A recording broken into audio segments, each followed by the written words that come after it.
जादुई आम का घर। एक गांव में सीता नाम की लड़की अपने पिता सचिन और अपनी सौतेली माँ सीमा के साथ रहती थी। सीमा की कोई भी औलाद नहीं थी और वो सीता के साथ बहुत कठोर व्यवहार किया करती थी।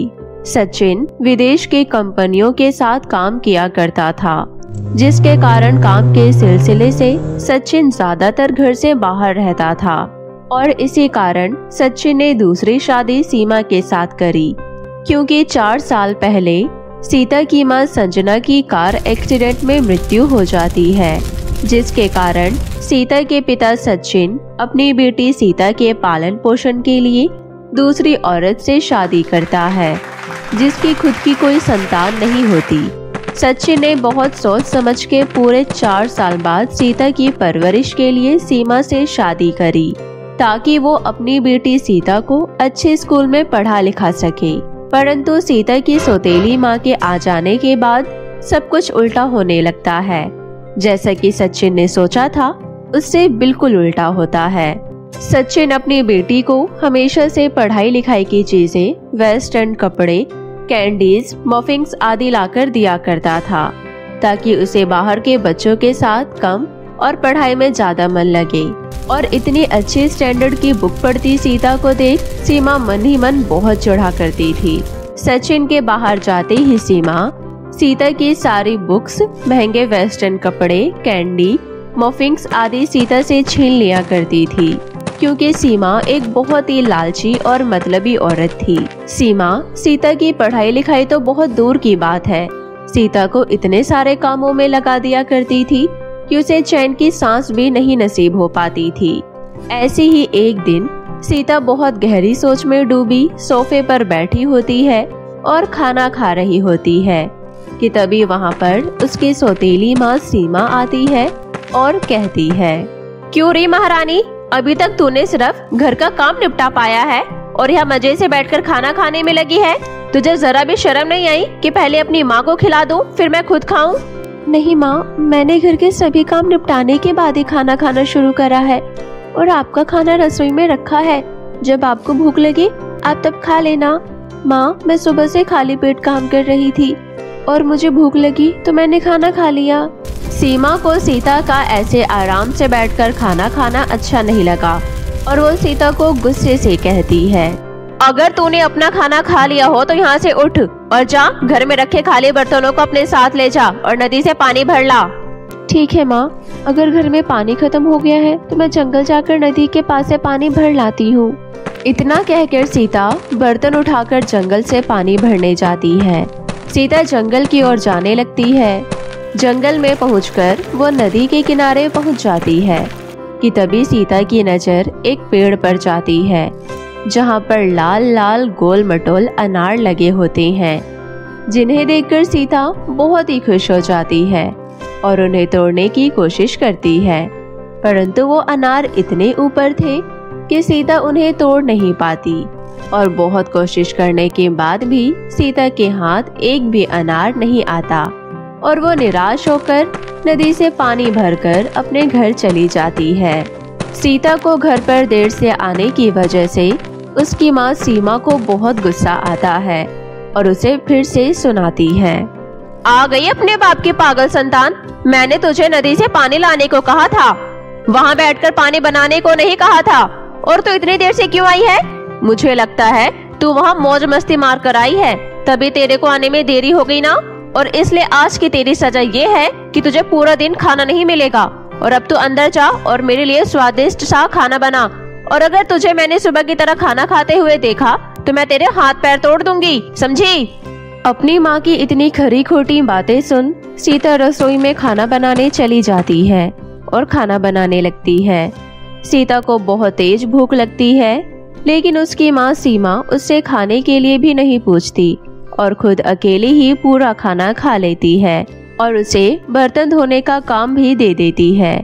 और ऐसे ही भूखे पेट खड़ी सीता चुपचाप बैठकर बर्तन धो देती है और फिर अपने कमरे में आराम करने चली जाती है और भूखे पेट सो जाती है। सीता सुबह उठकर रोजाना की तरह घर के कामों में लग जाती है। काम खत्म करते ही सीता खाना खाने के लिए रसोई में जाती है कि तभी वहाँ पर उसकी सौतेली माँ आ जाती है और तभी वो अचानक से डर जाती है। इधर उधर क्या देख रही है चोरों की तरह? तूने कल की तरह फिर से चोरी छुपके खाना खा लिया क्या? और मुझसे पूछा था कि नहीं? और अब तेरी सजा आज की ये है कि आज तू मेरे लिए जंगल से ताजे फल लेकर आएगी और कल की तरह तुझे देरी नहीं होनी चाहिए। कल तो मैंने सिर्फ तुझसे पानी मंगाया था, लेकिन आज तू मुझे ताजे ताजे फल लाकर खिला बिना किसी देरी के साथ। टोकरी उठा और जंगल की तरफ चली जा। अपनी माँ की बातें सुनकर सीता खाना बीच में ही छोड़कर टोकरी लेकर जंगल से फल तोड़ने चली जाती है। सीता जंगल जाकर देखती है कि रास्ते में सेब और केले भी लगे होते हैं और इतने ऊंचे ऊंचे पेड़ देखकर सीता घबरा जाती है। सीता ऊपर देखकर ये सब सोच रही होती है कि तभी उसके पास एक गुलाबी परी आती है और कहती है, घबराओ मत, मैं यहाँ तुम्हारी मदद करने आई हूँ और मैं एक गुलाबी परी हूँ। मैं इसी जंगल में रहती हूँ और मैं जरूरतमंद लोगों की मदद करती हूँ। चलो बताओ तुम्हें क्या दिक्कत है, मैं तुम्हारी परेशानी का हल जरूर निकाल दूंगी। सीता अपनी सारी परेशानी और अपने साथ हो रहे टॉर्चर को गुलाबी परी को बताती है और ये सारी बातें सुन गुलाबी परी को बहुत बुरा लगता है। तभी गुलाबी परी अपने जादू से पेड़ पर लगे सेब, केले और अनार तोड़कर सीता की टोकरी में रख देती है और इतने सारे फल फ्रूट अपनी टोकरी में एक साथ देखकर सीता बहुत खुश होती है और परी को धन्यवाद करती है और अपनी टोकरी उठाकर अपने घर की तरफ चली जाती है। सीता को इतने सारे फल लाता देख सीमा बहुत खुश होती है और उन फलों को एक साथ देखकर सीमा बहुत लालच की निगाहों से देखती है और वो सारे केले, सेब, अनार एक साथ उठाकर गांव के चौराहे पर चली जाती है जहां पर बाजार लगता है और वहां उन्हें बेच देती है, जिससे सीमा को अच्छे खासे पैसे मिल जाते हैं, जिसे देखकर सीमा और भी लालच में आ जाती है। सीमा घर आकर सीता को अगली सुबह जंगल फिर से इतने सारे फल फ्रूट लाने के लिए भेजती है। ऐसी ही गुलाबी परी की सहायता से सीता रोज टोकरी भर के फल फ्रूट ले आया करती और ऐसे ही रोज सीमा उन फलों को बेचकर खूब पैसा कमाती। ऐसे ही सीमा रोज बिना सोचे समझे कि सीता रोज इतना बोझ कैसे उठाकर लेकर आती है, उसे रोजाना ऐसे ही भेज दिया करती। एक दिन सीता अपनी सौतेली माँ से कहती है, माँ शायद आज मेरी कुछ तबीयत खराब है, आज मैं जंगल नहीं जा सकती और ना ही मैं फल तोड़कर लेकर आ पाऊंगी क्योंकि इसमें बहुत मेहनत लगती है। लगता है तुझे याद दिलाना पड़ेगा कि मैं तेरी असली माँ नहीं बल्कि तेरी सौतेली माँ हूँ। और तेरी हिम्मत कैसे हुई मुझे मना करने की? मैं जानती हूँ कि तू एक आलसी लड़की है, इसलिए तू तबीयत खराब होने के बहाने बना रही है।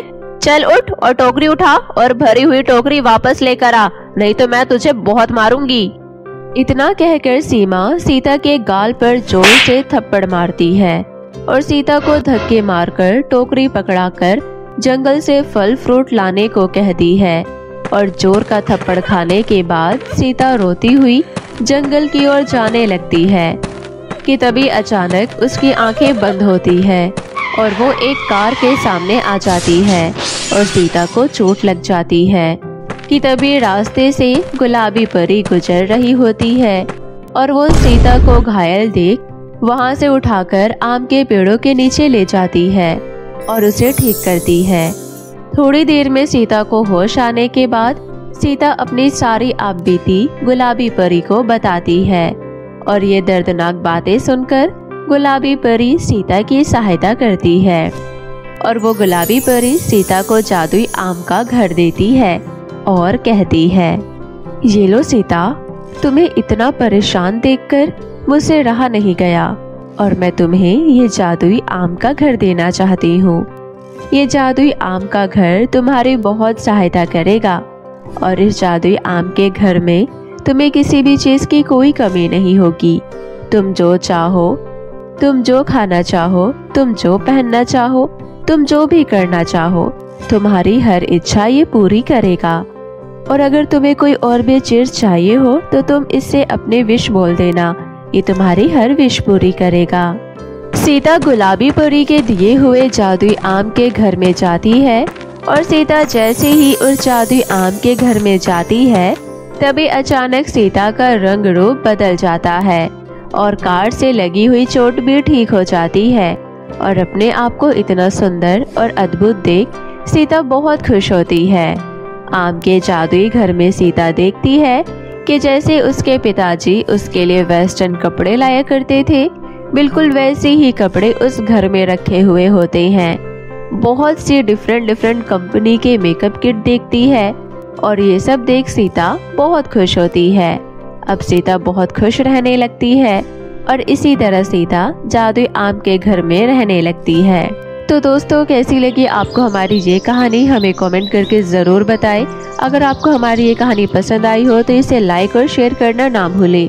और अगर आप हमारे चैनल पर नए आए हैं तो हमारे चैनल को सब्सक्राइब करना ना भूलें, क्योंकि हम लाते रहेंगे ऐसे ही इंटरेस्टिंग और नई कहानियाँ सिर्फ आपके लिए। धन्यवाद। मिलते हैं नेक्स्ट इंटरेस्टिंग कहानी में। Bye bye. तब तक के लिए अपना ख्याल। बहुत समय पहले की बात है। एक गांव में नीलम अपनी 2 बेटियों रीना और गुंजन के साथ हंसी खुशी से रह रही थी। नीलम के गांव में बहुत सी चीजें अलग थी, जैसे कि उसके गांव में बहुत से लोगों को जादू करना आता था। छोटा मोटा जादू दिखाकर गांव के सभी लोग अपनी रोजी रोटी खाया करते थे। नीलम ने कभी भी जादू में कोई इंटरेस्ट नहीं दिखाया और वो गांव के जंगल से लकड़ियां काटने का काम किया करती थी। एक दिन नीलम देखती है कि उसके गांव की एक औरत अपने जादू से लहंगों की बारिश करवा रही होती है। लहंगे दिखने में बहुत ही कीमती और खूबसूरत थे। चमकदार लहंगे देखकर नीलम के मन में लालच आ जाता है और वो उन्हें चोरी करने की ठान लेती है। नीलम बहुत देर तक वो नज़ारा देखती रहती है और उस औरत के वहाँ से चले जाने का इंतजार करती है। थोड़ी देर बाद वो औरत वहाँ से चली जाती है। नीलम मौका देखकर वो सभी लहंगे चुरा लेती है और उन्हें दबे पांव अपने घर ले जाती है। अरे वाह, इतनी सारी खूबसूरत और चमकदार लहंगे! मेरा तो मन ही नहीं कर रहा कि मैं इन्हें बाजार जाकर बेचूं। लेकिन अगर मैं बेचूंगी नहीं तो पैसे कहाँ से कमाऊंगी? मैं आज ही इन सभी लहंगों को शहर में बेच कर आऊंगी और ढेर सारा पैसा कमाऊंगी। नीलम ये सब सोचकर लहंगों को बाजार में बेचने के लिए चली जाती है। नीलम को उस लहंगे के बदले बहुत अच्छे खासे पैसे मिल जाते हैं, जिन्हें देखकर नीलम बहुत खुश होती है। नीलम अपने घर वापस जाती है और वो अपनी दोनों बेटियों का एडमिशन एक स्कूल में करा देती है। नीलम अपनी दोनों बेटियों से बहुत प्यार करती थी। अब नीलम के कमाए हुए पैसे खत्म हो रहे थे। तभी नीलम दोबारा से चोरी करने की सोचती है। नीलम को पता था कि उस औरत के घर में बहुत सारे लहंगे हैं। नीलम तभी उस औरत के घर जाने का फैसला करती है और उसके घर पहुंच जाती है। नीलम चुपके से उसके घर के अंदर घुस जाती है और औरत के सर पर एक जोर से डंडा मारती है। औरत के सर पर बहुत चोटें आती है और वो उसी समय बेहोश हो जाती है। नीलम मौका देखकर वो सभी लहंगे वहाँ से उठा लेती है और अपने घर ले आती है। अब फिर से इन लहंगों को बेचकर मैं बहुत अमीर बन जाऊंगी। इससे पहले कि किसी को पता चले कि ये सभी लहंगे मेरे पास है, मुझे ये सारे लहंगे ले जाकर बाजार में बेच देने चाहिए। इतना सोचकर वो सभी लहंगे उठाकर बाजार में बेचने के लिए चली जाती है। नीलम को फिर से उन लहंगों के बदले अच्छे खासे पैसे मिल जाते हैं। इतने सारे पैसे देखकर नीलम बहुत खुश होने लगती है और एक सुखी जीवन बिताने लगती है। अब नीलम को कोई मेहनत नहीं करनी पड़ती थी। उसके बिना मेहनत के ही उसे अच्छे खासे पैसे मिल जाया करते थे और अब धीरे धीरे करके नीलम का लालच बढ़ता ही जा रहा था। और यहाँ उस औरत को कुछ समझ में नहीं आ रहा था कि उसके सभी लहंगे जा कहाँ रहे हैं। तभी वो औरत रानी परी के पास जाती है और कहती है, रानी परी, हमारे गांव में आज तक कभी चोरी नहीं हुई है, परंतु कुछ दिनों से मेरे मायावी लहंगे गायब हो रहे हैं। मुझे समझ नहीं आ रहा कि वो लहंगे कौन चुरा रहा है। ऐसा कैसे हो सकता है? भला कोई तुम्हारे मायावी लहंगे क्यों चुराएगा? आखिर वो लहंगे कुछ दिनों में तो गायब ही हो जाते हैं। हाँ रानी परी, आप सही कह रही हैं। लेकिन मेरी जादुई शक्तियों से वो लहंगे 1 महीने के बाद गायब होते हैं। अच्छा, तो हमें पता लगाना चाहिए कि वो लहंगे कौन चुरा रहा है। कहीं ऐसा ना हो कि कोई उन लहंगों का गलत इस्तेमाल कर रहा हो।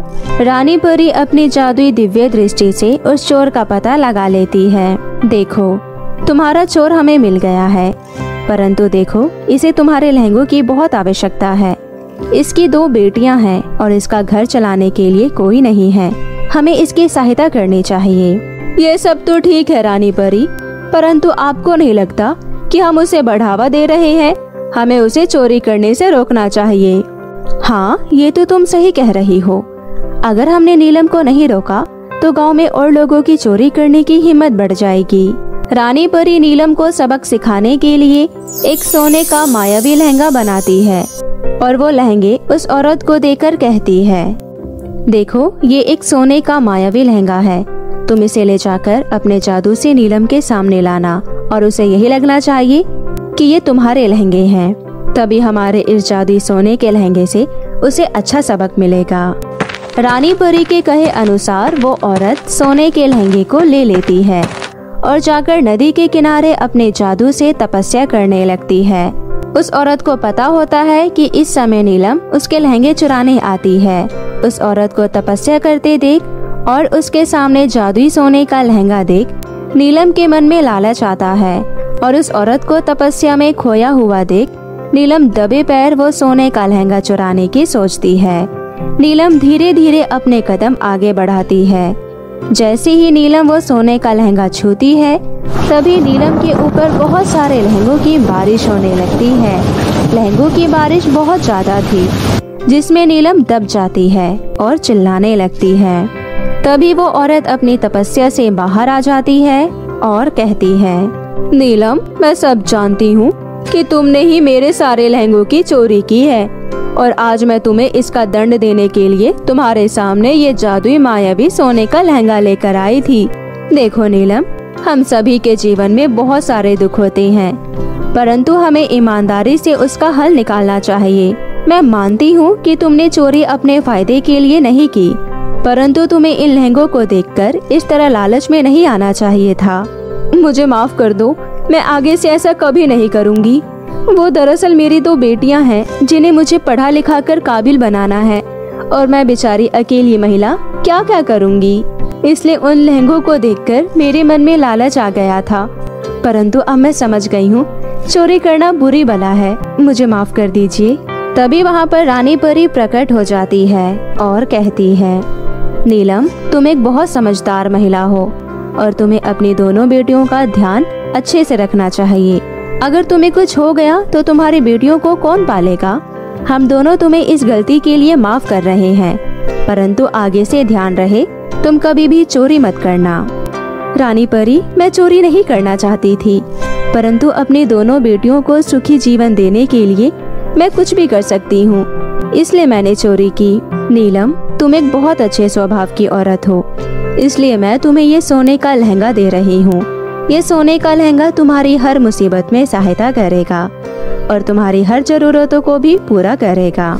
इतना कहकर रानी परी वहाँ से गायब हो जाती है और वो औरत वहाँ से अपने घर चली जाती है।